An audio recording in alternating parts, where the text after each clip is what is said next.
España y en Inglaterra. Ella es experta en sustracción internacional de menores y en conflictos transfronterizos de familia, divorcios, pensiones y ejecuciones. Es licenciada en Derecho por la Universidad de Murcia y autora de numerosos artículos y de 2 manuales de sustracción internacional de menores y el proceso legal para la restitución del menor, cuyo prólogo está firmado por el juez de enlace para España, Francisco Javier Forcada Miranda, y también tiene muchas publicaciones sobre derecho de familia internacional y enfoque legal sobre el fenómeno Brexit. El periódico The Times la nombró como la abogada de la semana por la representación legal en el caso de 2 menores retenidos en Rusia por la exitosa aplicación por primera vez en Rusia e Inglaterra del Convenio de La Haya de 1996 de protección de menores. Es miembro del comité de expertos del proyecto europeo Voice sobre la voz del menor en procesos de sustracción internacional de menores. Entre sus cargos numerosos y de reconocimiento es fundadora de ASIME, que es la Asociación de Sustracción Internacional de Menores, la ACF, que es la Asociación de Abogados Colaborativos de Familia. Es fundadora de AIJUDEFA, que es la Asociación de Asociación Internacional de Juristas de Derecho de Familia. Es miembro ejecutivo de CALA, que es Child Abduction Lawyers Association, y es actual presidenta del Colegio de Abogados de City of Westminster and Holborn. Querida Carolina, le damos la bienvenida. Les agradezco a todos silenciar su micrófono para no interrumpir el audio del grupo, por favor. Todo pues en el cuartito de la Nicole, más cerca. Ahí vas a estar más nítido, por si iba la Sumi ahí también, con su celular. Doctora Sonia, usted como administradora puede micrófonos, doctora, para que no la interrumpa.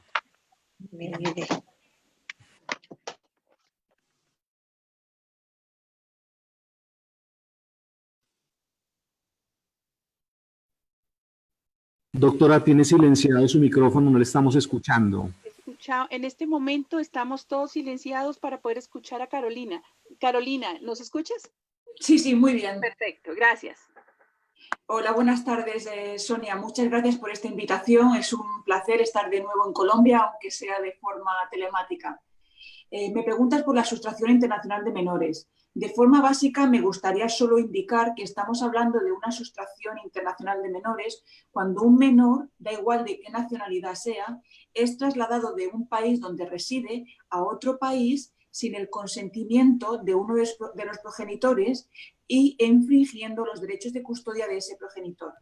El traslado sin consentimiento es una sustracción internacional de menores. La retención también sería sustracción internacional de menores. Cuando el menor sale con el consentimiento, pero es un consentimiento solo para unas vacaciones, para un tiempo parcial. Después de ese tiempo parcial, si el menor es retenido fuera del país de residencia habitual, también estamos hablando de una sustracción internacional de menores. Por lo tanto, me gustaría señalar eso, que hay que olvidarse de nacionalidades y enfocar mucho el asunto en la residencia habitual del menor, dónde está viviendo y si ese traslado ha sido consentido o no ha sido consentido por el otro progenitor. Querida Carolina, estas definiciones que nos estás dando sobre sustracción y retención, ¿qué piso legal tienen a nivel internacional? ¿Cómo podemos encontrar el contenido de estas definiciones? Sí, tanto Colombia como más de 100 países han firmado el Convenio de La Haya de 1980, que celebra ahora su 40 aniversario, sobre la sustracción internacional de menores, los aspectos civiles de la sustracción internacional de menores. Este convenio tiene mucho éxito porque todos los países se han puesto en común en que la forma de proteger a los menores que han sido sustraídos ilícitamente a otro país fuera de su residencia habitual es devolviéndolos inmediatamente al país de residencia habitual, para que los tribunales de ese país decidan sobre su bienestar. Cuando un menor es trasladado, por ejemplo, a Inglaterra y Gales, lo que tiene que hacer el tribunal en Inglaterra y Gales es devolverlo inmediatamente a su país de residencia, si es, por ejemplo, Colombia, para que los tribunales colombianos decidan qué es lo mejor para ese menor. Ese es el objetivo del convenio. Luego el convenio nos ofrece unas excepciones cuando el juez que está tratando una sustracción de menores no está obligado a devolver a ese menor. Estas excepciones deben interpretarse de forma restrictiva. Son muy pocas, después podemos hablar de ellas, pero, por ejemplo, una de ellas es que el menor se oponga a volver. Que se oponga, que tenga una preferencia de quedarse en un país u otro, no significa oposición. Ese es el análisis que tiene que hacer el juez que está tratando la sustracción de menores para ver si debe devolver al menor o no. El juez que trata la sustracción es el juez del país donde el niño ha sido sustraído o retenido. Lo primero que hay que hacer con un padre o una madre que ha sufrido una sustracción es ponerse en contacto con la autoridad central. Cada país firmante del Convenio de La Haya tiene que asignar una oficina que actúa como autoridad central. Es la oficina vínculo para transmitir por ejemplo, de un niño trasladado desde Bogotá a Londres, la autoridad central en Bogotá, en Colombia, traslada esa solicitud a la autoridad central en Inglaterra y ellos asignan un abogado para representar a este padre o a esta madre pidiendo el retorno inmediato de su hijo al país de residencia habitual. También destacar que el convenio insiste que tiene que ser un procedimiento muy célebre, muy rápido, sumario, porque cuanto más tiempo el niño esté en el país donde ha sido sustraído o retenido, no estamos protegiendo sus mejores intereses. Por eso el convenio habla de que estos procedimientos, de forma ideal, deberían de tratarse como mínimo, máximo en 6 semanas, algo que es muy complicado, pero que muchos países ya están haciendo. O sea, cuando hay un niño sustraído, presentas una demanda pidiendo el retorno y en 6 semanas deberías de tener una orden de retorno del niño a su país de residencia para cumplir con el objetivo del Convenio de La Haya de 1980. Carolina, una pregunta. Cuando se da una retención ilegal o un niño es sustraído, como lo has mencionado, ¿cómo se puede determinar cuál es su lugar de residencia? Supongamos hay casos en los que hay custodias compartidas. Entonces, ¿qué definición nos da o qué debemos entender por el lugar de residencia habitual, que lo menciona tanto el convenio? Sí, la residencia habitual de un menor, lamentablemente no tenemos ninguna legislación que nos dé una definición de residencia habitual. Tenemos que guiarnos por las jurisprudencia que hay sobre el caso. Por ejemplo, en Europa tenemos un caso del Tribunal de la Corte de Justicia Europea que nos habla de qué datos hay que tener en cuenta para determinar la residencia habitual de un menor. La residencia habitual es donde el niño tiene su centro de intereses. Cuando un niño está, por ejemplo, escolarizado, es muy fácil determinar que su residencia habitual está en ese país donde está yendo al colegio. En cambio, la residencia habitual, da igual que haya una custodia compartida, una custodia absoluta, da incluso igual que no tenga contacto con uno de los progenitores. La residencia habitual no tiene nada que ver con la relación que tiene con uno o con el otro padre. Es su centro de vida. ¿Dónde está? Porque puede ser un niño, por ejemplo, que está en un colegio boarding school, y su residencia habitual y sus padres pueden vivir en otro país, pero él tiene su centro de intereses donde está su vida. Luego el idioma, los familiares que hay cerca, todo eso son circunstancias que se tienen que tener en cuenta para determinar si ese niño es habitual o no ahí. Lo más difícil suele ser en niños que no están escolarizados, cuando estamos hablando de bebés. Por ejemplo, madres que han tenido un bebé, por ejemplo, en Colombia y han pedido irse durante la maternidad a pasar unos meses a España o a pasar unos meses a Bélgica con su familia, y ese bebé que ha estado en un país u otro, a lo mejor la diferencia es de días, ahí es cuando es muy difícil determinar dónde está la residencia habitual. Hay que ir a la intención de las partes. Cuando ese niño nació, ¿qué intención tenían las partes? ¿De que ese niño viviese ahí en Colombia o de que ese niño viviese en un futuro en Bélgica? Es un análisis factual de las circunstancias de la familia en el momento en el que ha sido la sustracción. Pero normalmente en casos de niños que escolarizados es muy difícil argumentar que el niño no era residente habitual en el país donde estaba escolarizado. Carolina, ¿qué sucede en estos casos en que muchas veces un padre o una madre decide trasladar su estadía a otro país por un lapso de unos 6 meses y hay países donde exigen por derechos fundamentales de los niños que estén escolarizados? Entonces el padre o la madre pide una autorización al papá o a la mamá para ingresar al niño a la escuela o al colegio del lugar. ¿Se entiende eso como un traslado de su residencia habitual? Sí, puede que el padre solo dé consentimiento para 6 meses, pero podríamos estar, incluso cuando hayan pasado esos 6 meses, podría presentar una demanda pidiendo el retorno porque es una retención ilícita. Pero sí que ese otro progenitor podría alegar que ese menor ya tiene su residencia habitual en el país donde ha estado esos 6 meses. De hecho, en Europa tenemos una legislación, un reglamento que nos habla de 3 meses para cambios de residencia habitual. Entonces, ahí tienen que llevar los padres que están de acuerdo con estos cambios de residencia de 6 meses, 9 meses, 1 año, tienen que recibir asesoramiento jurídico porque una vez que salen del país, a partir de los 3, 4 meses, sobre todo niños que, como tú has comentado, Sonia, que empiezan en otra institución a ir al colegio, es muy fácil que adquieran su residencia habitual de nuevo en ese nuevo país. Por eso, aunque hablamos se podría hablar de una sustracción ilegal a partir de los 6 meses, pero si se determina que su residencia habitual ha cambiado, ya no tendríamos un caso de sustracción de menores. Bueno, Carolina, ¿y qué podemos conversar sobre el tema de la custodia? ¿Cómo lo ve el Convenio de La Haya, el tema de la custodia de los hijos en contextos de sustracción o de retención? Sí, aquí, Sonia, lamentablemente veo muchos casos de padres que no solicitan el retorno porque entienden que ellos, al no tener la custodia, la guarda de ese menor, que no tienen una sentencia que les da la custodia del menor, ellos no pueden pedir el retorno. Y eso es un error.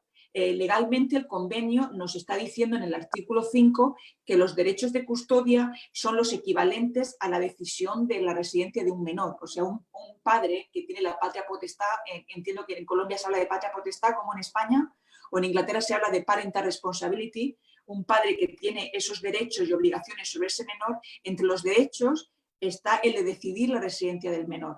Entonces, es un error que se comete mucho por profesionales que no se dedican a la sustracción de menores, a entender como que solo puede pedir el retorno del menor el padre que tiene derechos de custodia.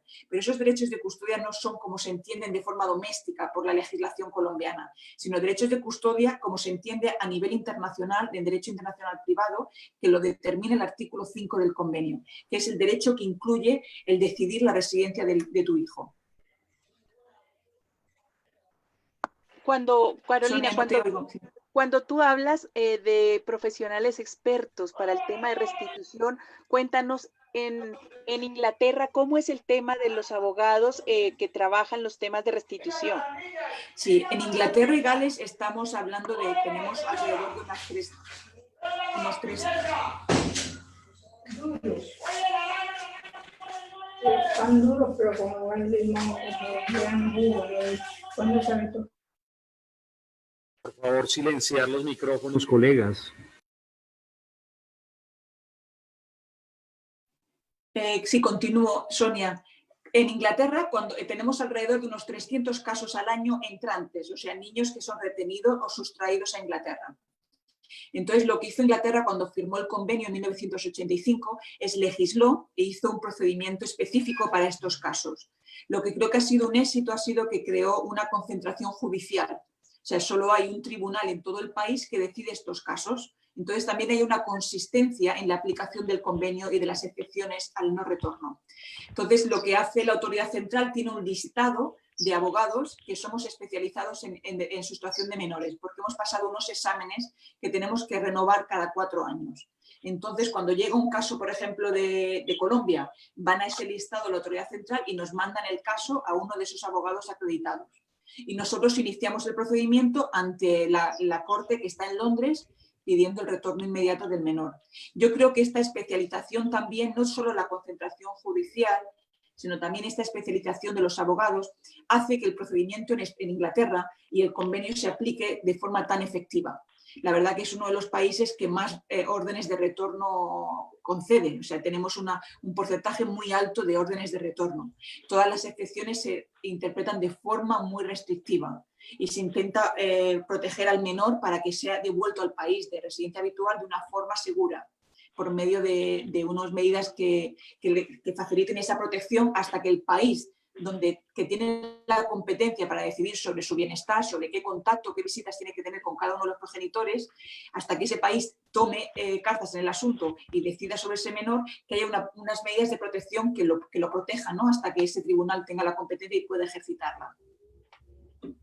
Carolina, voy a ponerte un caso explícito. Hay una señora que envió a su hijo a pasar unas vacaciones con su padre a un lugar de Inglaterra y en 2 meses el niño no retorna y el padre le dice que ha decidido inscribirlo en una escuela en un colegio en Inglaterra, en cualquier lugar de Inglaterra. ¿Qué estrategias tiene esta madre para solicitar este proceso de restitución?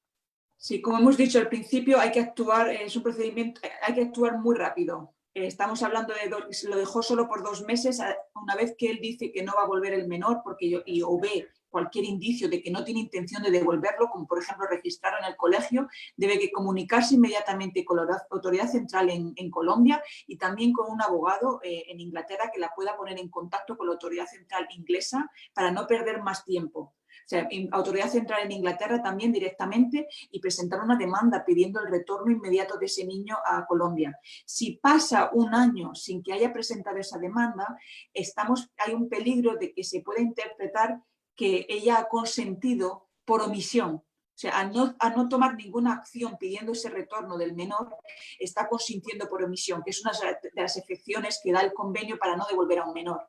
También peligramos de que ese menor se integre en ese país donde solo estaba de visita por 2 meses. Por lo tanto, lo más rápido, por favor, que se ponga en contacto inmediatamente con la autoridad central inglesa. Yo te puedo pasar los datos, Sonia, y que actúe lo más rápido posible si quiere el retorno de su hijo. El convenio también habla de contacto. Tenemos un artículo en el convenio, que es el artículo 21, para derechos, access rights, derechos de contacto. Cualquier padre o madre que vivan fuera del país donde su hijo vive puede pedir derechos de visita por medio del convenio de La Haya. Y esto también se hace por medio de las autoridades centrales. Lo bueno de Inglaterra y Gales es que Inglaterra también, y la autoridad central inglesa, asigna al abogado y es también de forma gratuita. Es una asistencia jurídica gratuita para la representación, tanto para el retorno como para el contacto. Pero hay que actuar muy rápido cuando estamos hablando sobre todo de que queremos pedir la devolución del menor a su país de residencia habitual. Carolina, muchas gracias. Por último, en este momento yo quisiera pedirte a ti, como profesional con amplia experiencia, porque Carolina ha hecho restituciones de todo el mundo. La experiencia de Carolina es muy amplia. Si tú en este momento quieres dar un consejo a abogados que quieran dedicarse a los temas de restitución internacional, ¿cuáles serían los puntos claves importantes para trabajar este tema? A compañeros, a abogados, empezar a crear comunicación y enlaces con otros compañeros de otros países que se dediquen a estos temas. Yo creo que contar con esa red de compañeros ayuda muchísimo, porque es un convenio para 100 países, pero la interpretación del convenio y la ley doméstica de cada país difiere muchísimo. Entonces, tener a ese compañero que puedes mandar un email y decir, oye, que se han llevado un niño a Rumanía, ¿qué es lo más efectivo en Rumanía? O en Rusia, por ejemplo, yo he conseguido retornos de Rusia aplicando el convenio del 96, que significa ejecutando decisiones tomadas por los tribunales ingleses, en vez de pedir el retorno por medio del convenio del 80. Entonces, esas tecnicalidades te lo da tener ese compañero en ese país que te diga, en mi tribunal, en esta región o la autoridad central en mi país funciona así, debes de hacer esto o debes de hacer lo otro. Entonces, ese es el mejor, yo creo que ese es el consejo que yo daría a los compañeros.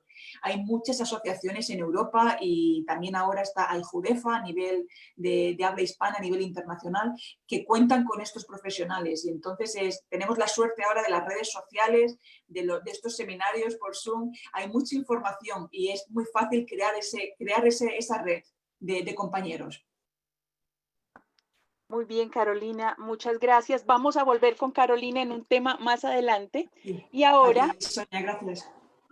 Contextualizando el tema, vamos a referirnos a un punto muy importante y es como nos dice Carolina, cuando tenemos noticia de una sustracción o de una retención ilegal de un niño, niña o adolescente en cualquier otro país que sea miembro del Convenio de La Haya, pues muy seguramente vamos a tener que tener una estrategia, unos pasos a seguir con los cuales vamos a trabajar nuestro proceso de restitución o la necesidad que se tiene tanto de restitución como de tener contacto con el niño, niña o adolescente. Para ello hemos invitado a la doctora Andrea Mogollón. Me dice que está aquí en el chat. Si nos puede encender el video. Andrea, muy buenos días. La doctora Andrea es nuestra representante en este momento de la autoridad central. En Colombia Conforme al Convenio de La Haya, aceptado por Colombia, se establece que la autoridad central para efectos de trámites de restitución internacional, sustracción internacional, es el Instituto Colombiano de Bienestar Familiar y es nuestra autoridad central ante el mundo. Entonces, le damos la bienvenida a la doctora Andrea Mogollón. Ella es una persona de mucha trayectoria y experiencia en nuestra autoridad central sobre el tema de restitución. Con ella vamos a conversar sobre las funciones que cumple la autoridad central y cómo son esas medidas de protección que nos puede brindar la autoridad central, tanto si Colombia es país requerido como si es país requerente. Doctora Andrea, muchas gracias por su participación. Bienvenida. Muchísimas gracias a usted, doctora Sonia, y a todas las personas que nos están acompañando en este conversatorio. Desafortunadamente, la doctora Andrea León no pudo presentarse por una pequeña situación que se le presentó en último momento, pero pues acá estoy con muchísimo gusto para poderlos acompañar en el conversatorio.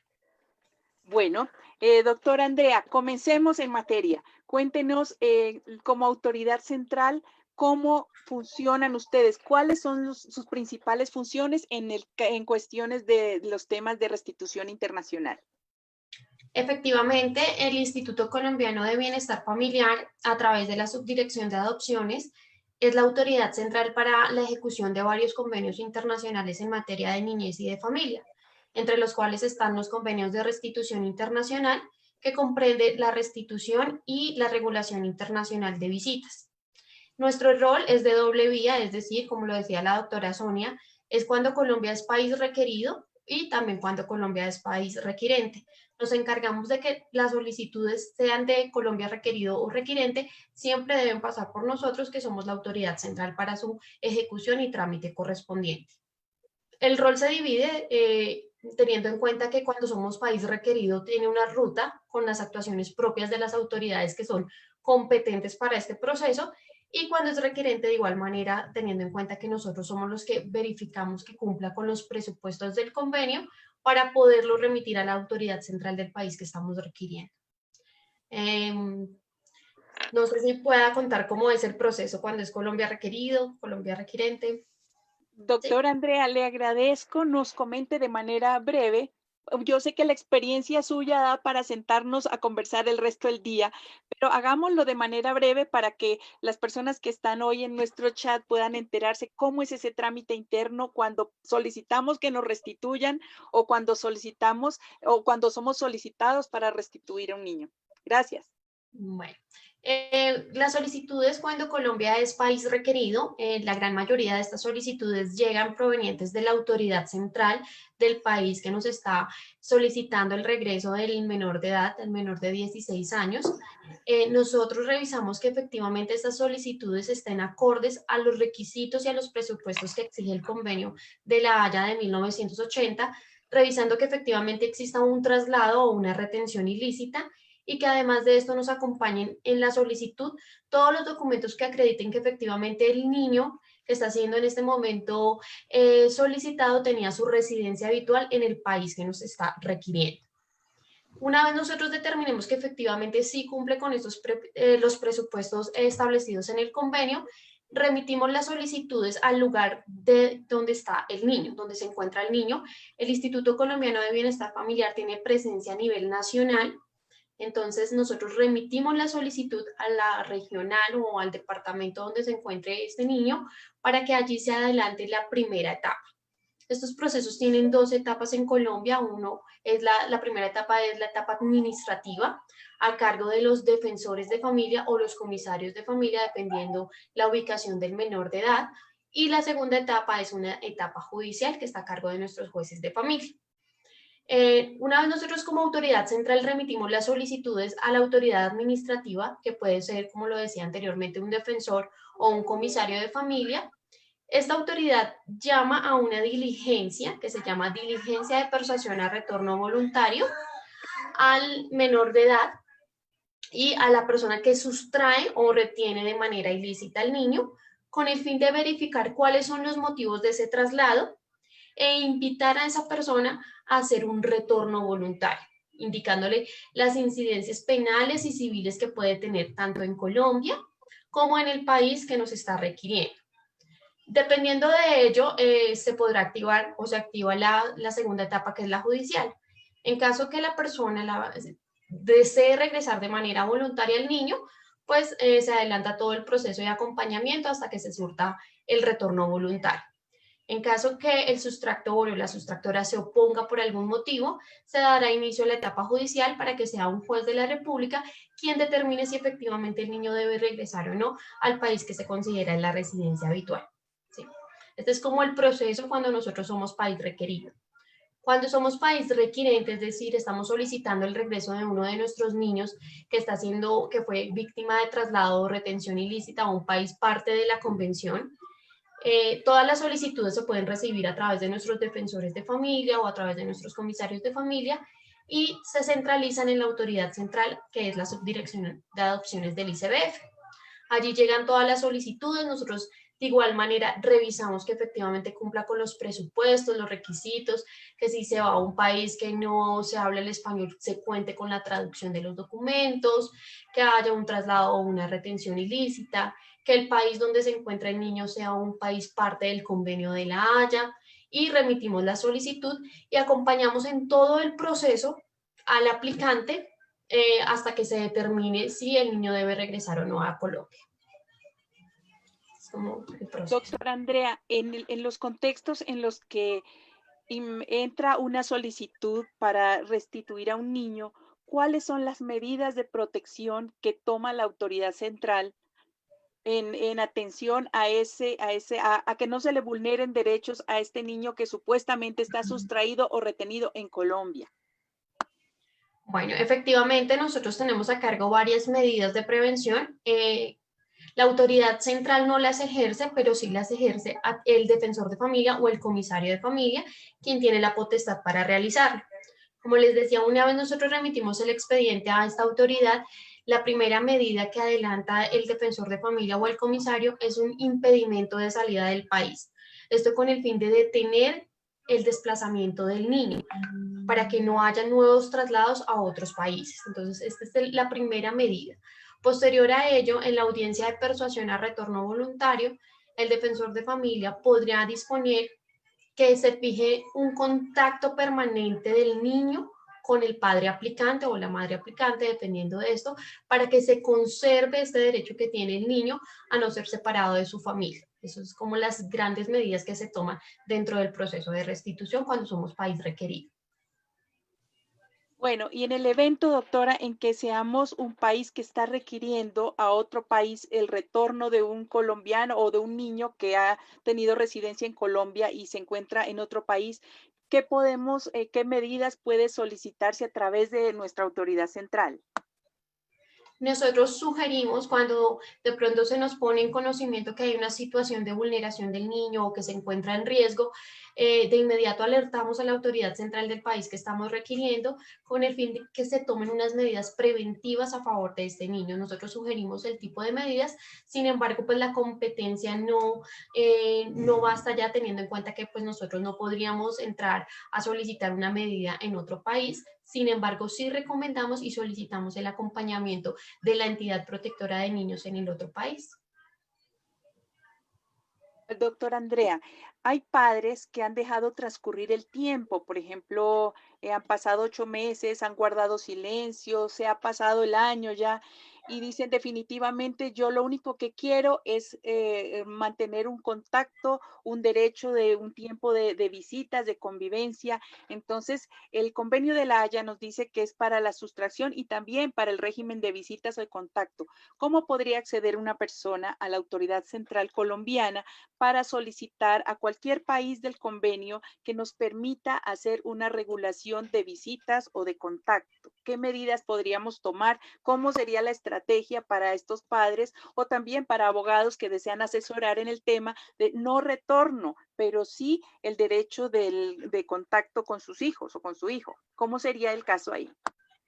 Claro que sí, efectivamente, Colombia en este momento tiene 2 convenios internacionales que regulan la materia en restitución y en regulación internacional de visitas. el aplicante podrá iniciar el proceso ante la autoridad central, ya sea si está fuera de Colombia o a través de nosotros si el aplicante se encuentra en Colombia.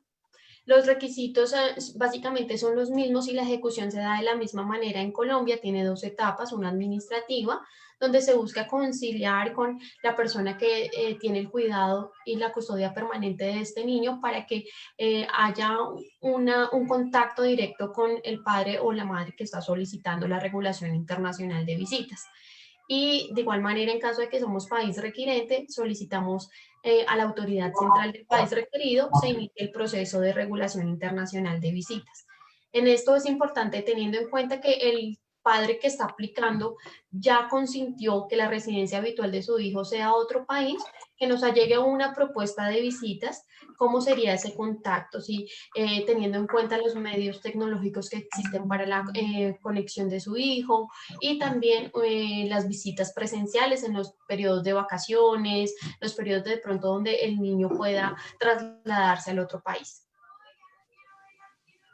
Doctora Andrea, en algún caso en que un padre o una madre quieran tener contacto con su hijo que se encuentra en Colombia, esas visitas, ¿cómo se darían? ¿Se dan ante un defensor de familia? ¿Se dan entregando al niño para que sea visitado en Colombia? ¿Cómo apoya la autoridad central en estos casos en que se solicitan el derecho de contacto y obviamente el convenio lo protege? ¿Cuál sería el proceso? Bueno, es importante tener en cuenta que antes de mencionar el proceso, las visitas es un derecho fundamental que tienen los niños, ¿sí? Los niños tienen derecho a estar con su familia y no ser separado de ellos. Al momento que nosotros recibimos la solicitud de regulación internacional de visitas y designamos a una autoridad administrativa, sea un defensor o un comisario de familia, y se llama a la persona que tiene la custodia y el cuidado personal del menor de edad y se le informa del proceso que se inició en el otro país para un contacto con este niño, se le recuerda la importancia de garantizar este tipo de derechos en nuestros niños que son tan importantes. Entonces es allí donde el defensor de familia juega un papel muy importante porque hace el rol de conciliador para que haya un contacto permanente y el niño pueda crecer sin importar que está lejos de su papá o de su mamá en el otro país, puedan permanecer juntos, ya sea como lo decía anteriormente, a través de los medios tecnológicos que existen, a través de las videollamadas, las llamadas, o de igual manera que pueda visitar a su papá o a su mamá en los periodos de vacaciones, dependiendo de quién sea el aplicante. Pero sí es muy importante mencionar que el defensor o el comisario juega un rol muy importante al recordarle a esa persona que tiene la custodia del menor que el niño debe crecer en un ambiente donde se le ofrezca estar con su papá y con su mamá o con quien tenga los derechos a las visitas. Muchas gracias, doctora Andrea. Una última pregunta. La situación a veces cuando ya se debate en un proceso judicial la posibilidad de retorno o de no retorno de un niño, niña o adolescente, llega un punto en que necesariamente hay que tomarse la sentencia y las medidas de ejecución a esa sentencia, es decir, la forma como ha de cumplirse, hablemos de un caso concreto, la restitución de un niño a X país. En este momento, cuando ya se tiene una sentencia judicial, ¿cómo apoya la autoridad central el cumplimiento de la ejecución de esa sentencia? El ICBF realiza todo el acompañamiento como autoridad central que es para la ejecución y trámite de estos convenios internacionales, tanto en la etapa administrativa como judicial, es decir, va a acompañar al juez en todas las decisiones que él realice o que tome dentro del proceso. En caso de necesitarse algún procedimiento para que se acate esta decisión, entrará al instituto a través de sus defensores de familia a hacer lo pertinente para que el niño pueda regresar al país que es su residencia habitual. Entonces nosotros siempre vamos a estar dispuestos y acompañamos en todo el proceso a nuestras autoridades para definir y que se logre el retorno voluntario o por orden judicial el traslado de este niño, niña o adolescente al país que nos requirió. Ay, no te escucho. Doctora, muchas gracias. Para finalizar, una última pregunta. Nosotros sabemos que el canal de comunicación de Colombia con el mundo es nuestra autoridad central. Los abogados que trabajamos restitución internacional sabemos que tenemos que tener informada a nuestra autoridad central para que ella pueda ser la voz ante el mundo porque a ustedes los están llamando para ver cómo evoluciona el proceso, en qué situación se encuentran, cómo van otras autoridades centrales. Entonces yo quisiera que tú nos dieras unas breves recomendaciones a los abogados que trabajamos con temas de restitución internacional para permitirnos fluir entre todos y poder recibir apoyo de la autoridad central, como también apoyarnos en este tema del cumplimiento del Convenio de la Haya. ¿Tú qué recomendaciones nos harías a los abogados que trabajamos con restitución internacional?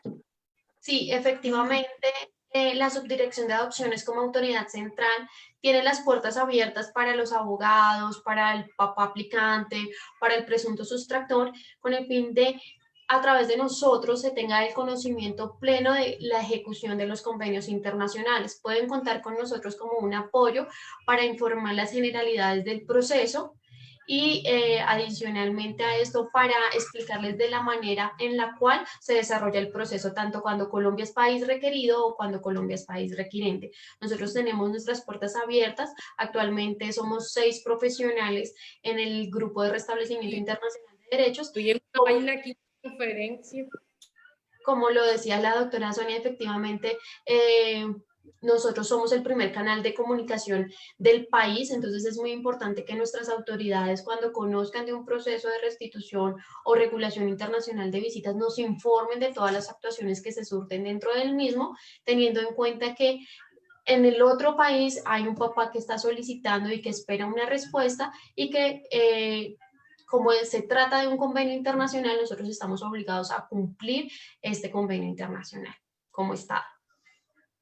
Bueno, para finalizar, comunicar que la página que tiene el Instituto Colombiano de Bienestar Familiar es muy clara, es muy explicativa, está todo el contenido para tramitar la solicitud y han permitido que sea tan fácil de entender y de trabajar que yo los felicito. La autoridad central nuestra tiene mucho movimiento y lo que dice la doctora Andrea es cierto, la comunicación es inmediata, la información es inmediata y bueno, doctora Andrea, le agradezco mucho su participación y pues muchos éxitos en su gestión diaria, que yo sé que ustedes tienen mucha congestión.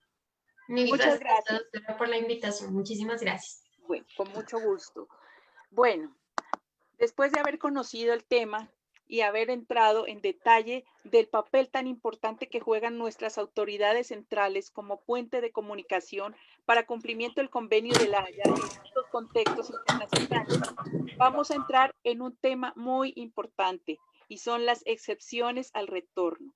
El Convenio de la Haya también menciona que si bien se dan las condiciones para que un niño, niña o adolescente sea restituido o sea devuelto a su país de residencia habitual, también propone que hay unas excepciones por las que un juez, habiéndose dado las condiciones de restitución, puede oponerse a que el niño sea restituido. Para este tema tenemos hoy a la doctora Maritza Rodríguez. La doctora Maritza Rodríguez nos va a conversar sobre la excepción, pero antes déjenme presentarla. Muchas gracias, doctora Andrea, por querer participar con nosotros y voy a hacer una breve descripción de su currículum. La doctora Maritza ejerce como abogada en New Jersey. Es experta en restitución internacional de menores, profesora de Derecho de Familia de la Escuela de Leyes de Rutgers en New Jersey. Es copresidente del Comité de Ley Familiar para la sección de Derecho Internacional de la American Bar Association y previamente también fue presidenta del Comité de Violencia Doméstica de la sección de Ley Familiar de la American Bar Association.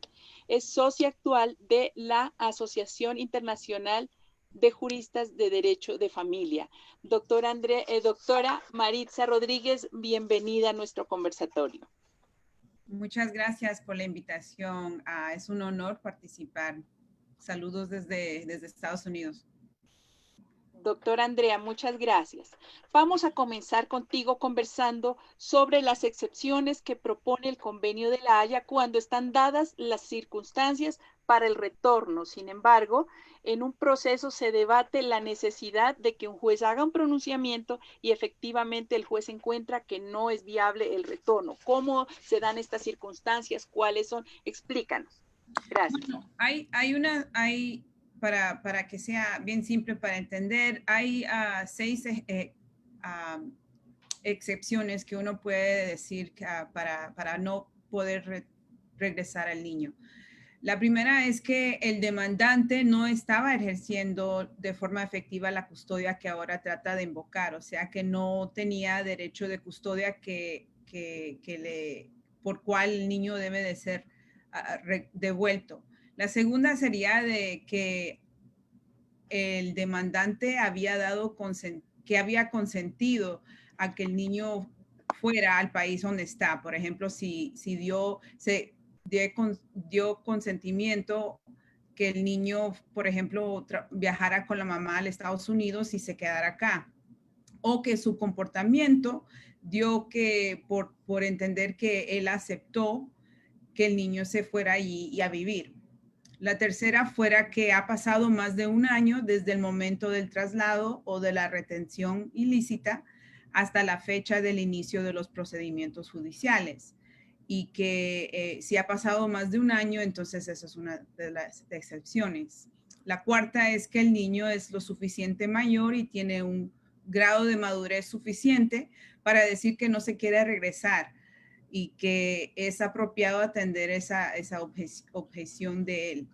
La quinta es que existe un grave riesgo de que el regreso del niño lo exponga a daños físicos o psicológicos, o que lo coloquen en una situación intolerable. Y la última es que el retorno del niño lo expondría a la violación de los derechos humanos básicos y las libertades fundamentales. En un caso concreto de los que tú conoces, ¿cómo se analizan los contextos de violencia intrafamiliar? Quien pretenda proponer como excepción contextos de violencia intrafamiliar, ¿qué es lo que debe demostrar? ¿Cómo se prueba? ¿Cómo se acoge en una corte en New Jersey el tema de la violencia? Bueno, se tiene que analizar varias cosas, pero es una excepción que es muy difícil y tiene que ser que si ha habido violencia doméstica, debe de haber algunas pruebas. Debe de haber, por ejemplo, pruebas de la policía, puede haber reportes de algún psicólogo o algunas pruebas que haya habido algo. No es que uno piensa que va a haber violencia doméstica al regresar, pero que ha existido y que esas condiciones continúan y que no hay una forma de cual si se regresa en los niños que van a ser protegidos, porque a la misma vez el otro argumento del que quiere que el niño regrese va a decir que las circunstancias en Colombia existe suficiente para que lo puedan proteger al niño y que aunque ha habido en el pasado violencia doméstica, que los niños van a ser protegidos al regresar. En muchos casos, la separación de los progenitores, la ruptura de la relación de pareja, el divorcio, conlleva situaciones de violencia, no digamos una violencia contra el niño, sino una violencia bidireccional de la pareja. En esos contextos puede ser utilizada esta violencia de la pareja como una causal para que un juez niegue el retorno de un niño a su lugar de residencia habitual. Bueno, tendríamos que ver exactamente cuáles son las pruebas que se dan y cuáles son los argumentos que se hacen. Como le dije, es algo que es una excepción que es muy difícil comprobar y cada país lo ha determinado diferentes pruebas que existen. Por ejemplo, hubo un caso que leí recién y creo que Carolina estaba hablando de uno de estos casos ayer, que la mamá había dicho que no pudieron regresar a Venezuela por todo lo que está pasando y también creo que dijo que había violencia doméstica en la familia, pero las jurisdicciones y las cortes habían dicho que el niño tenía que regresar, que eso no era suficiente para cumplir con eso, que era demasiado difícil o peligroso para regresar. Carolina, tú hablaste de un caso de esos ayer, ¿no?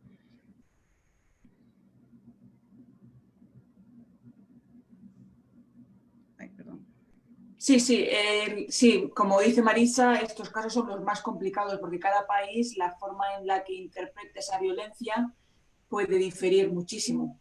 Pero sí, yo tuve un caso con Venezuela, incluso intentaron matar a la madre y teníamos pruebas y que habían intentado matarla a ella y se ordenó el retorno y había muchas pruebas de violencia doméstica porque se puso en pie una mecánica de protección para que ella pudiese volver y el menor de una forma segura. Yo quiero en este momento, aprovechemos que tenemos a Carolina en red, que comentemos esa excepción cuando el convenio dice que el niño o niña o adolescente debe ser oído. En estos contextos, ¿qué principios fundamentales se deben tener en cuenta para escuchar a un niño dependiendo de la edad? Bueno, explícanos cómo se debe llevar a cabo esa voz del niño al proceso para ser escuchado como excepción. Sí, yo creo que es muy importante que escuchemos a los menores en estos procedimientos. De hecho, no solo cuando se opongan al retorno, sino cuando se haga cualquier excepción al retorno, yo creo que hay que darles a ellos una voz en el procedimiento. Lo único que hay que ser muy cautos y evaluar cuál es su grado de madurez. Y no interpretar esa voz como una elección. O sea, en inglés se dice, a voice is not a choice. O sea, les damos la voz, pero no es para que ellos elijan, sino para también completar ese análisis de las pruebas y de esas alegaciones que se están haciendo. Hay niños que con 12 años no tienen esa madurez para saber a qué se están enfrentando diciendo que no quieren volver. Y en esa evaluación, cuando se habla con el niño, muchas veces se concluye que es una preferencia. Prefieren quedarse en el país donde han sido sustraídos porque están ya muchas semanas o meses incluso con el padre que los ha sustraído y están ya contaminados con esa historia de por qué han huido o por qué es mejor quedarse donde están. Entonces yo creo que esa es la labor de los profesionales en el procedimiento, de detectar esa manipulación y decirle al niño que él esté involucrado en el procedimiento no significa que él tenga el peso de la decisión. O sea, él no va a elegir lo que va a suceder, lo tiene que elegir el juez y el juez tiene la obligación de cumplir con este tratado porque tiene que respetar este tratado igual que otro país lo va a respetar a él. Y tiene que tener confianza en los jueces de ese país, porque los jueces de ese país tienen confianza en él. Y decirle que tiene que volver. Pero yo creo que es muy importante darle esa voz y esa forma de participar en el procedimiento. Carolina, hay un punto muy fuerte en los temas de sustracción y para ti también, Maritza, un tema muy delicado en estos contextos es que quien decide partir hacia otro país o cambiar de residencia muy generalmente tiene en mente definitivamente su nuevo arraigo y por lo general estas sustracciones y retenciones ponen una talanquera para la comunicación con el progenitor que se queda, precisamente para que el niño no sienta culpa, no sienta tristeza, no sienta que debo retornar o que abandone a papá o a mamá. Bueno, 1000 razones. En estos contextos cabe hacer una pericia forense para anexarse al juez. Claro, tendríamos que pensar que estamos en un convenio en el que debemos cumplir con un término de 6 semanas en lo posible y a eso apuntamos todos, para no dañar más la emocionalidad y el vínculo familiar del niño. ¿Cómo podrían darse estas pruebas periciales para entender realmente la voz del niño desde un contexto no jurídico, sino psicológico, donde se ha escuchado con expertos que pueden aplicar pruebas acorde a la edad, acorde a sus necesidades, con toda la experiencia y se ha llegado esto a un juez? Nos da opción de permitirnos esta prueba para alcanzar a aportarla a un juez. ¿Cómo entraría esa prueba al despacho o al juez? Maritza. Bueno, en Estados Unidos los casos para tener un caso así en las cortes familiares o en las cortes federales en Estados Unidos no es gratis. O sea, estos casos uno lo tienes que pagar o tienes un abogado que te lleva el caso pro bono. Pero eso sí es que lo aceptan a llevártelo pro bono, que quiere decir que te lo llevan el caso gratuito y después si ganas pueden pedir el pago de los honorarios. Pero no son todos los que tienen abogados pro bonos y si los tienen que hacer los casos los hacen o ellos solos o no los ponen en la corte, no piden y no hacen la solicitud porque es demasiado difícil. Pero como habías preguntado, para tener un experto así, sí es posible en los 6 semanas fuera algo súper acelerado, pero también va a costar y depende si tienes esos recursos para incluir algo así. Okay, no sé gracias, si en Inglaterra se incluye en parte de lo que tiene que hacer. En el procedimiento en Inglaterra, el menor tiene una entrevista con un trabajador social. No es un psicólogo, pero sí con un trabajador social que ya detecta si se necesita un examen más detallado porque normalmente es muy común en estos casos hablar de alienación parental. O sea, un progenitor que no le importa llevarse a un menor de la vida del otro progenitor, creo que es un ejemplo y un intento de alienarlo, ¿no?, de la vida del otro progenitor. Y yo creo que en estos casos lo más importante es evaluar qué pasaba antes de la sustracción, qué relación tenía el niño antes con el otro progenitor, porque ahí es igual que pasa en un caso de alienación parental, cuando de repente, sin ningún sentido, sin ninguna causa o incidente, el menor empieza a rechazar al otro progenitor. Entonces, eso es lo que más se ve. Se ve una relación normal, de repente la mamá o el papá se lo lleva y luego cuando le entrevistan al niño a los 6 meses, yo no quiero vivir con mi papá. Pero es que no le estamos diciendo que vas a vivir con tu papá, estamos diciendo que tienes que volver a Colombia o tienes que volver a Nueva Zelanda. No vas a vivir con tu papá o con tu mamá, eso no lo está decidiendo el juez. Lo que está diciendo el juez es que tienes que volver a ese país. Y entonces es muy raro, pero sí que se han dado casos que en esa primera evaluación del trabajador social detectan mucha contaminación. Un niño que vamos a tener problemas porque no va a querer montarse en un avión, puede que sea un niño que huya. Hay niños incluso, ayer en una charla que estuvimos Marisa y yo, y tú también, Sonia, oímos de un caso en Argentina, un niño que intentó suicidarse. Entonces hay casos que sí que a lo mejor necesitamos ese tipo de análisis y ya las 6 semanas es imposible concluir estos casos en 6 semanas. Pero ya sabemos que las familias cada vez son más complicadas y las situaciones familiares son cada vez más complicadas y los niños están sometidos a mucho abuso cuando uno de los progenitores está dispuesto a largarse de esa manera sin decir nada. Porque ya estás incurriendo, ¿no? Eres parte de ese secuestro, porque no le has dicho a tu papá o a tu mamá que me voy a ir. Entonces hay veces que niños que se ven sometidos también a mentir y a no decir dónde están y no contactar con abuelos o con primos o con otros amigos. Hay un punto muy importante y es el tema del delito de secuestro internacional. Aquí el tema importante es saber, por una parte está la conducta de quien sustrae o retiene, independiente de la responsabilidad que tiene el niño, porque el niño pues per se está con quien lo ha retenido, sustraído. ¿Cómo opera el contexto penal en estos contextos? Muchas veces suele ser más perjudicial el penal que todo, porque pues si van a tomar a un padre o una madre, sancionarlo penalmente con pena de arresto, de prisión, por haber retenido, sustraído, pues muy seguramente es el asiento emocional del niño en el país donde se encuentra. Entonces, ¿cómo operaría la situación del secuestro internacional a la luz del convenio? Empecemos con Maritza, cuéntanos cómo es la cuestión penal en el asunto de la sustracción o retención en tu contexto judicial. Bueno, por los casos estatales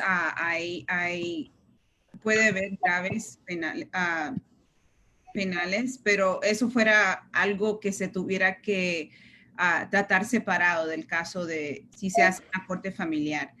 Entonces, pero también tienen la oportunidad, mientras que están en estos casos, que pueden llegar a un acuerdo, que estas cosas que al llegar si el niño llega a ser regresado al otro país, que por ejemplo el padre va a pedir o va a tratar de coordinar con el otro país que no haya estos cargos, para ver si hay una forma de tratar, es como una forma de mediación entre los abogados o posiblemente para llegar a una solución a que el niño pueda regresar, para que el padre que lo trajo no tenga ese miedo de que algo le va a pasar al regresar.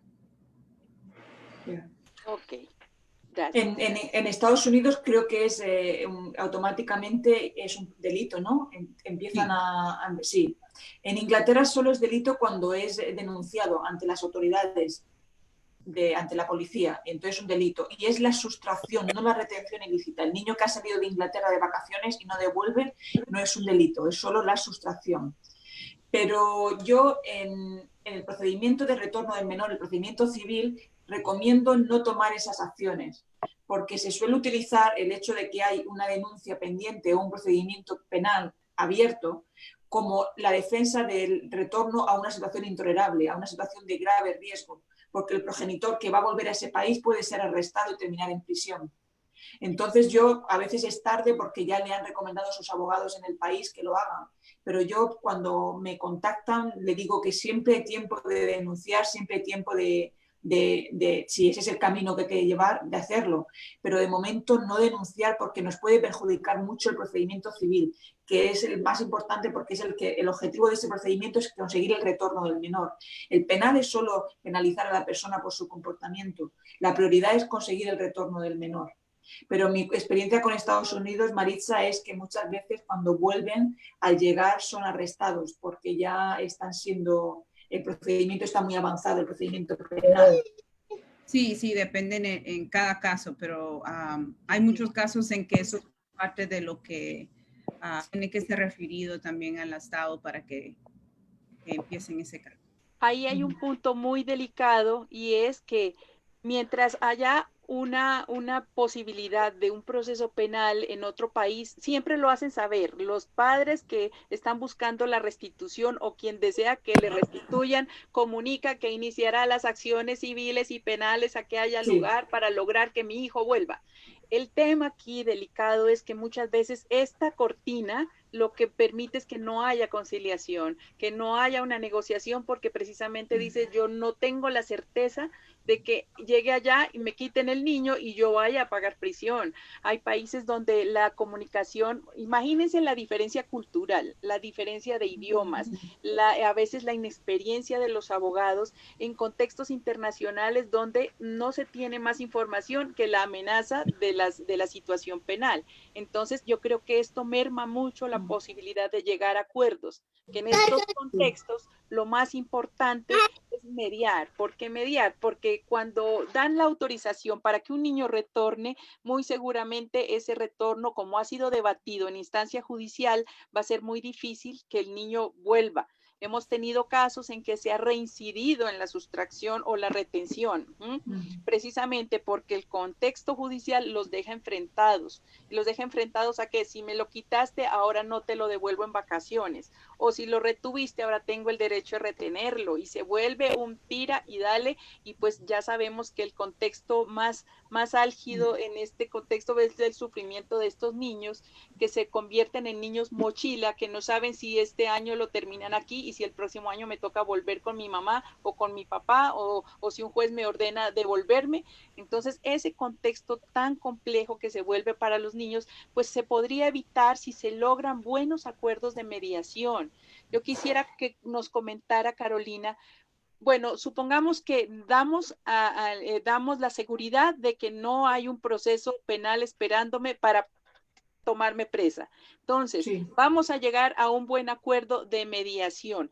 ¿Cuáles serían como las bases de esa negociación? O sea, ¿qué puntos son los que tenemos que entrar a negociar como para darle la viabilidad a que el niño no se va a quedar ni allá ni se va a quedar acá, va a fluir con las dos familias y no va a ser nuevamente sustraído o retenido?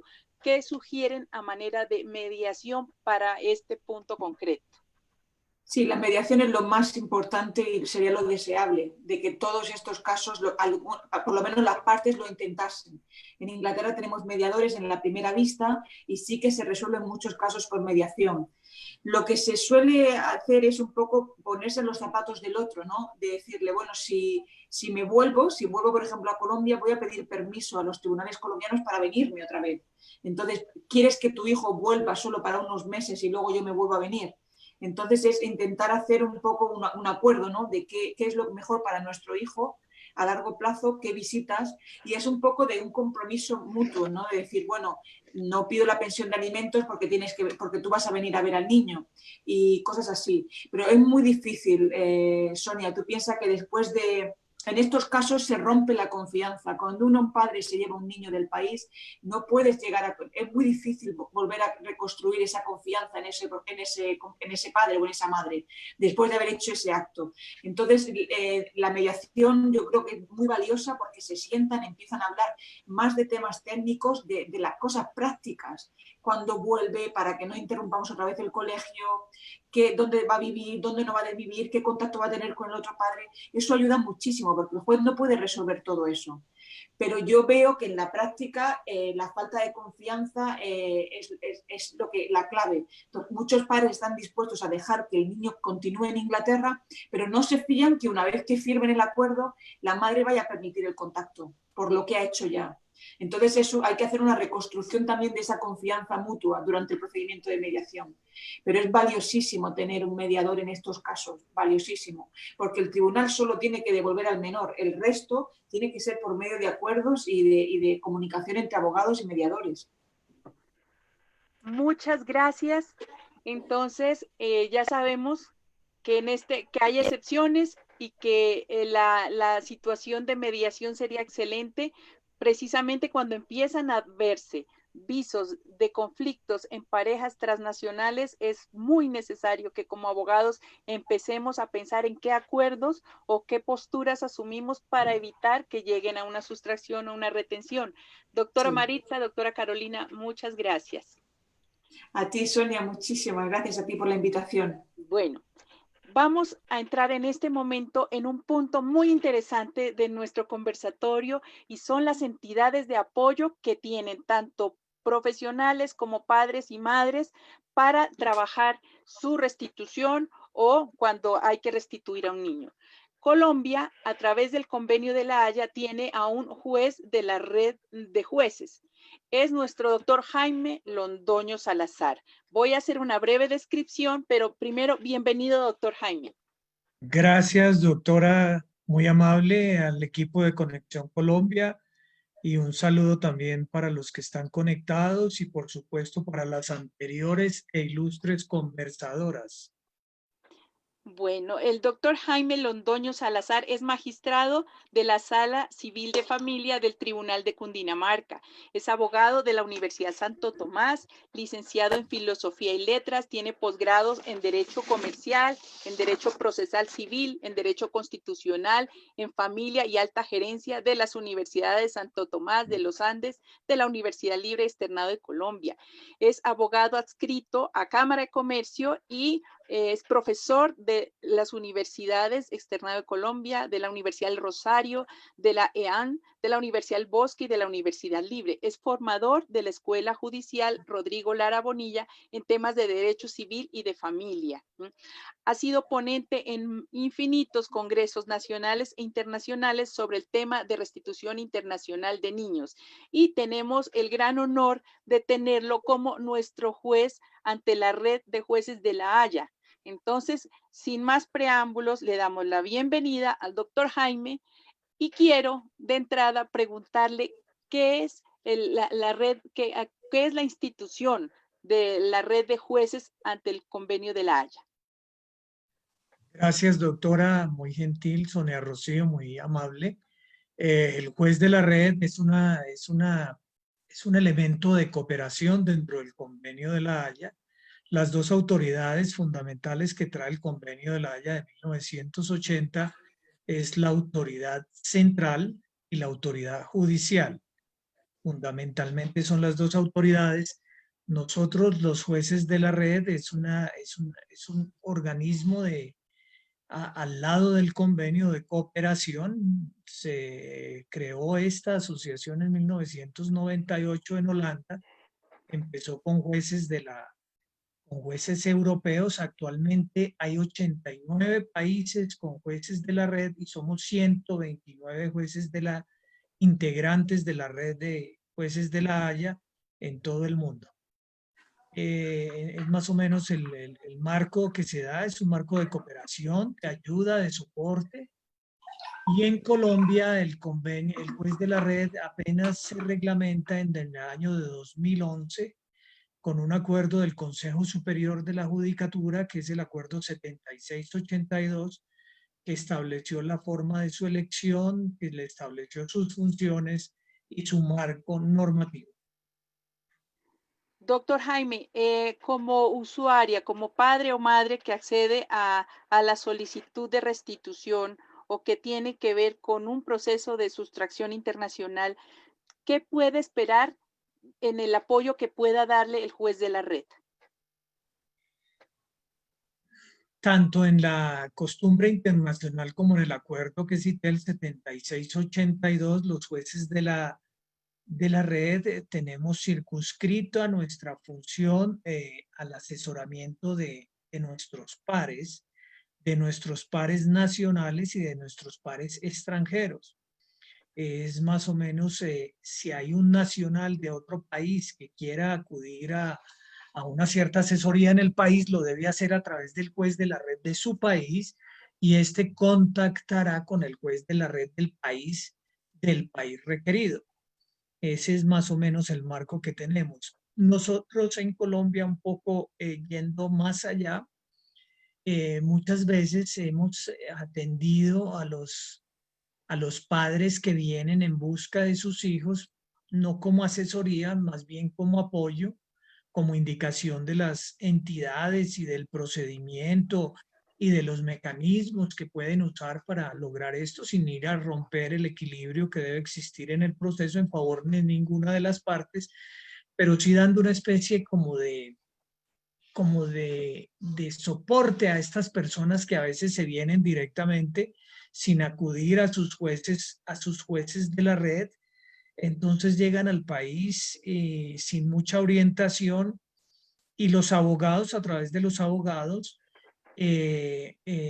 buscan una palabra del juez de la red. Generalmente también los hemos direccionado al Ministerio Público, que como Ministerio Público y parte en estos procesos sí tiene una actividad más de litigio o de intervención directa dentro del trámite. Doctor Jaime, un caso concreto, como para hacer más suave la explicación. Yo vengo de Venezuela y veo que los juzgados están cerrados. ¿Cómo hago yo me dicen, hay un juez de apoyo que puede entenderse con los jueces de familia que están trabajando la restitución? ¿Qué puedo hacer yo? ¿Puedo llamarlo a usted, buscarlo a usted? ¿Cómo hago yo para que esa figura del juez de la red sea visible para los usuarios que requieren de estos trámites? Cuando viene el caso, ya el caso tiene que estar presentado ante la autoridad central. Sí. Entonces, fundamentalmente es la autoridad central la que presenta la demanda o la petición ante el juez competente por el factor territorial, lo es el juez de familia del sitio o del municipio o departamento donde se encuentre el niño sustraído o retenido. Si se vienen directamente, pues entonces ya los canales virtuales los conocerá muy bien el defensor de familia que esté adelantando el trámite de la restitución. En caso de que llegara la persona sin ninguna orientación y sin activar el mecanismo de la autoridad central, pues yo o el juez de la red lo que podría hacerle es darle exactamente el conocimiento acerca de que existe el convenio y que hay unas autoridades que van a resolver su situación. En estos días incluso tuve una de las cosas al látere que cumplimos los jueces de la red y nos consultan es si conocemos abogados que puedan ayudarles a esos extranjeros en tramitar los procesos en apoyar esos procesos dentro del país, porque el trámite lo inicia la autoridad central, pero que los representen dentro del trámite. Tuvimos una petición de Venezuela, en ese sentido. Con Venezuela hay un problema. En este momento hay muchas solicitudes de Venezuela. El problema es que cuando entran al país, el padre sustractor con su hijo, el padre presuntamente sustractor con su hijo, después ubicarlos dentro de la geografía nacional no ha sido tan fácil. Se nos pierden, se nos diluyen porque a veces no los vinculan a un sistema de salud, a un sistema de educación, y esta dificultad la ha tenido la ha tenido la autoridad central. En esos casos específicamente Venezuela. Nosotros, si no se hubiera activado el convenio de La Haya a través de la autoridad central venezolana y se hubiera reportado a su homóloga, la autoridad colombiana, central colombiana, en esos casos daríamos el soporte del conocimiento del convenio al padre requirente. Doctor Jaime, el papel que juega el juez de la red es entre homólogos, ¿cierto? La colaboración que se hace es entre jueces. En estos casos, por ejemplo, cuando se quiere llegar a una negociación, pero se teme que haya un proceso penal abierto en el otro país, ¿cómo podría apoyar el juez de la red para hablar con su homólogo, a ver cómo se está manejando o cómo se desiste de una acción penal? ¿Cómo sería el apoyo que daría el juez de la red entre homólogos? El apoyo del juez de la red, y se han dado casos, por supuesto, ya lo enunciaron antes, es descomplejizar desde el punto de vista penal estos procedimientos. En nuestro Código Penal esto también está contemplado como un delito, pero como ya lo dijeron las anteriores conversadoras, en estos casos esto dramatiza aún más la situación e incluso hace más difícil la restitución. Lo que podríamos hacer es comunicarnos con el juez de la red del país del país requirente, y a través de ellos contactar al solicitante y mirar la posibilidad de un desistimiento de la acción penal en el caso de que el padre sustractor se avenga o esté en disposición de una restitución del niño. Esto sería para facilitar el retorno seguro del niño, porque no debemos olvidar que el convenio de La Haya no prevé que le quiten el hijo al padre sustractor. El padre sustractor bien puede regresar al país requirente con su hijo y permanecer allá con él. Lo único que busca el convenio es reintegrar al niño a su lugar de residencia habitual, pero puede regresar con su padre sustractor o retenedor. Entonces eso facilitaría mucho el regreso amigable y por la vía de la conciliación o de la mediación, perdón, de estos casos, en estos casos. Hay un punto muy importante, y es que a veces en cuestiones de restitución, de sustracción, nos encontramos frente a acuerdos que se firman en un país, pero que tememos que en el otro país no sea tenido en cuenta. O sea, esa reciprocidad legal que esperamos que se dé. A ver, pongámoslo en términos de una reubicación de un niño que viene de Reino Unido a Colombia.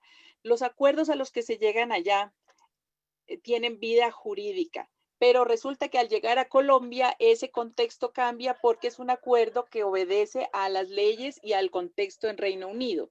Supongamos que el niño es retenido. ¿Cómo podría un juez de la red lograr o mediar para que ese fallo o ese acuerdo elaborado en Reino Unido pueda ser aplicable en Colombia? Si me hago entender, o sea, la reciprocidad legal puede ser manejada a través de un acuerdo entre jueces. Pues mi querida doctora Sonia Rocío ha llegado a la cuadratura del círculo, en el sentido que en eso se está trabajando. Hay un convenio que es un convenio de 1996 para estas medidas de reciprocidad judicial. Eso es lo que se llaman la posibilidad de las comunicaciones judiciales directas. A eso le estamos apuntando para que Colombia ratifique ese convenio. Esto nos ayudaría mucho.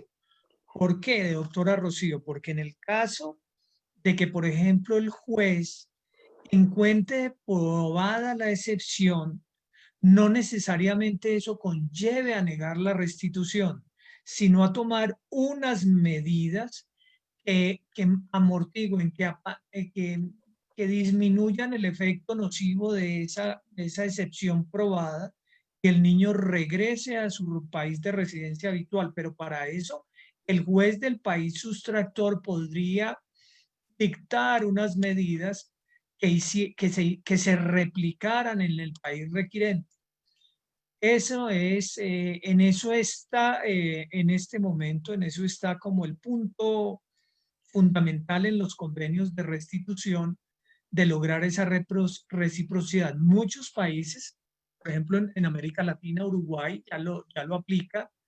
Tiene que ser que esas medidas no afecten el orden público del país requirente, o sea, no las pueden pedir el país sustractor, del sustractor, perdón, al requirente y que no afecten el orden público. Estamos trabajando en ello con la autoridad central y con la Cancillería para mirar la posibilidad, pero eso es esencial, las comunicaciones judiciales directas y la posibilidad de homologar medidas por parte del juez del país, del sustractor o retenedor, que puedan ser cumplidas en el país, en el país requirente. Ese es magnífico que se pudiera dar. Vamos en ese camino. Colombia, al suscribir estos convenios en protección de los niños, está dando pasos adelante en poder lograr, por ejemplo, las 6 semanas, en agilizar trámites, en descongestión de los procesos de restitución. Si el doctor Jaime me lo permite, yo quiero compartirles que la autoridad central, nuestro juez de la red, parte de la academia, migración, todos, el equipo, la sociedad civil, estamos trabajando un proyecto que va a agilizar nuestros procesos de restitución internacional. Doctor Jaime, en lo que pueda darnos avances, ¿qué se está adelantando para empatar esa normatividad más acorde al cumplimiento del convenio? Gracias, doctora Sonia Rocío. Sí, evidentemente, yo llego a ser juez de la red desde 2014. No existía una cultura, un conocimiento de este convenio de La Haya. A un juez, uno de los primeros casos que yo tuve fue en San Vicente del Caguán. El juez le llegó el proceso de restitución, dictó un auto y archivó el proceso porque no sabía cómo manipular ese proceso. Ese proceso ni sabía que existía. A partir de 2014 hemos venido trabajando en la difusión del convenio. Hemos hecho conversatorios, cursos por todo el país, y dentro de esa dinámica se creó una situación virtuosa porque se creó un grupo de apoyo y de trabajo colegiado integrado por el Ministerio Público, por la Defensoría Pública, por la Autoridad Central, fundamentalmente por Migración Colombia y la Cancillería, y inicialmente se creó para temas educativos de difusión del convenio, pero en este momento estamos yendo más allá y estamos trabajando en la posibilidad de un proyecto de ley. Inicialmente tuvimos contacto con un senador de la República que encontró que había un déficit legislativo en el particular, y en Colombia tenemos un problema. Hay 3 normatividades que tienen alguna injerencia sobre la restitución internacional, que son la Ley 1008 de 2006, la Ley 1098 de 2006 o el Código de la Infancia, y últimamente el Código General del Proceso, que creo entró en vigencia en 2012, tienen puntos de toque, más el Código de la Infancia, por supuesto, y más la Ley 1008, con el código, con el asunto de la restitución internacional. A partir de eso estamos estudiando un proyecto en ese equipo, un equipo de mucha mística y de mucho empeño. Usted también nos ha acompañado, doctora Sonia Rocío.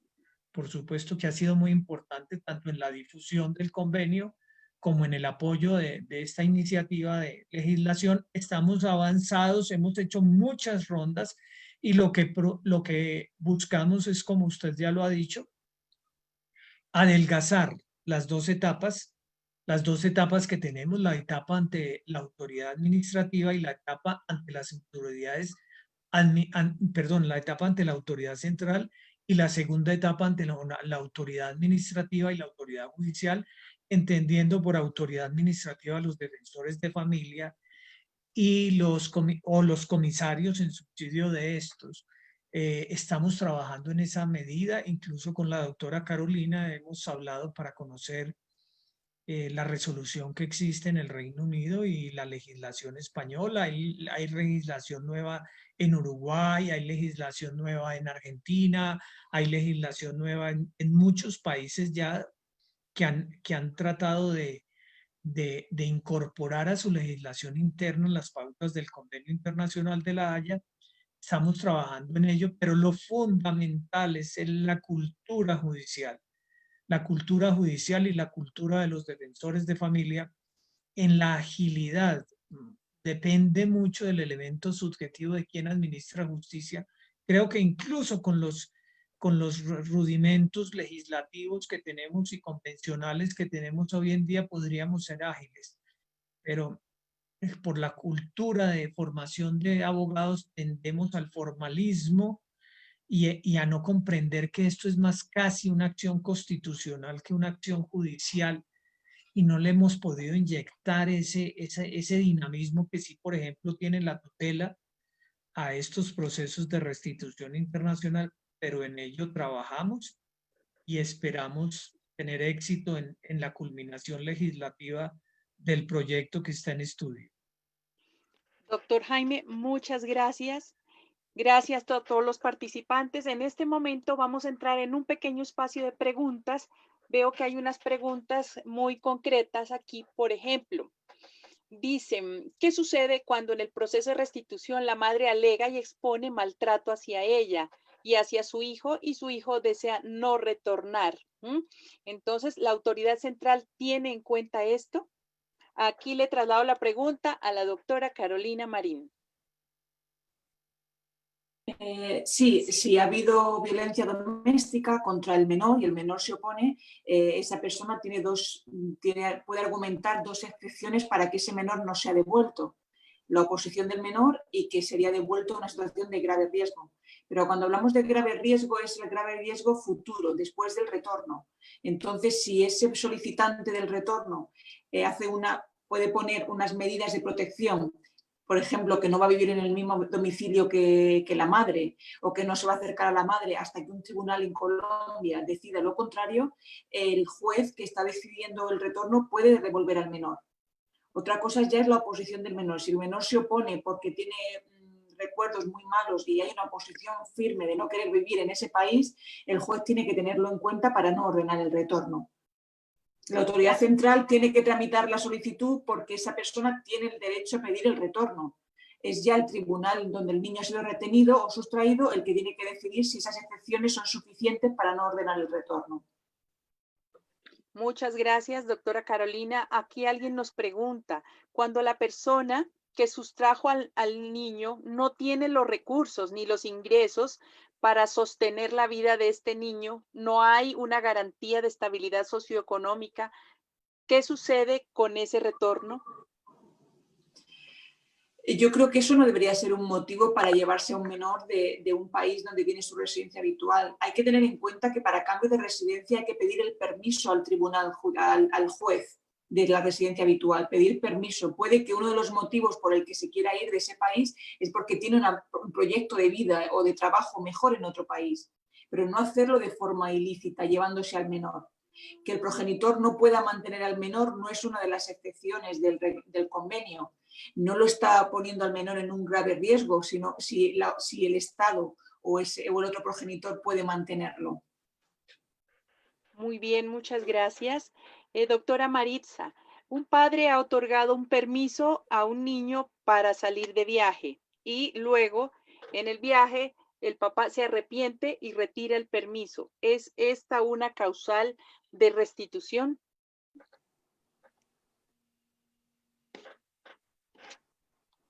Sí, si no regresa, pero tiene que ser, tiene que haber alguna prueba, porque si no se convierte en un caso en que la mamá va a decir que sí tuvo el permiso y se quedó hasta el tiempo que dijo, y si fue indefinitivamente, puede decir eso. Si no, si tiene que haber pruebas para ayudarlos. Y quería decir algo antes que no pude decir, me olvidé. Cuando se trata de que un niño se vaya, por ejemplo, de Colombia y llegue a los Estados Unidos y se queda acá más tiempo de lo que que habían quedado de acuerdo los padres, es muy importante que vayan a la autoridad central lo más rápido posible, porque los casos cuando llegan a los Estados Unidos, últimamente los casos que yo he llevado, me están llegando a mí ya 7, 8 meses después. Y hay mucho tiempo que pasa. Yo sé que Carolina ha dicho que algunas veces solo son unas 2 semanas, 3 semanas, algunos meses, 2 meses lo máximo, pero es porque la gente está trabajando con abogados también en los otros países. Y eso es muy importante, si no, la gente corre riesgo de que el caso tome mucho tiempo y después corre riesgo que el otro padre vaya a decir que ya ha pasado más de un año. Entonces, y también que tengan un conocimiento de las leyes de inmigración. O sea, acá las leyes de inmigración en Estados Unidos cada día cambian. Ayer mismo el presidente dijo que iba a cambiar todas las leyes de inmigración, que ya no quiere dejar que gente cojan permisos de visa de trabajo. Entonces, todo eso afecta. Si el niño se queda acá más de los 7 meses que tiene una visa de permiso para turista, ese niño se convierte posiblemente en un niño indocumentado y eso afecta su caso, no solamente en los casos de restitución, porque en las cortes americanas muchas veces han habido estados en que ellos han determinado que una madre que sea indocumentada no puede tener residencia habitual en Estados Unidos, porque ella misma no tiene estatus de alguien que pueda tener un trabajo legal o una residencia permanente. Entonces, todos esos temas les afectan a esos casos. Muy bien, muchas gracias, doctora Maritza. Una última pregunta. Un padre ha otorgado un permiso de estadía para 1 año y lo ha retractado antes del año. ¿Le vale a esta madre poner como excepción que el padre había otorgado un permiso por 1 año? Es la pregunta que tenemos en el chat. Dice, tengo una inquietud. Dentro de la etapa judicial, ¿se puede formular como excepción el que el plazo concedido de permanencia no se haya cumplido y el padre lo está requiriendo antes de tiempo? Eso sería un caso complejo en Inglaterra. Dependería mucho de si el niño se ha integrado cuando el padre cambia de opinión, porque puede que se considere que ya su residencia habitual es en Inglaterra y Gales. Yo creo que dependería de cuándo cambia de opinión, si es el primer mes o es el 6º. Sí. Podría presentarse, admitiría la demanda, pero creo que tendría la madre una defensa válida de que el niño ya es residente habitual en Inglaterra. Muy bien, muchas gracias. Bueno, no tenemos más preguntas. Les agradezco a todos su atención y su participación en el evento. Doctora Maritza, doctor Jaime, doctora Carolina Marín y la doctora Andrea Mogollón. Les agradezco mucho el haber estado activos en este conversatorio. Fue muy enriquecedor y esperamos poder contar con ustedes para próximos conversatorios. Muchas gracias. Muchas gracias a ti, Sonia. Buenas tardes a todos. Adiós. Buenas tardes. Gracias. Gracias.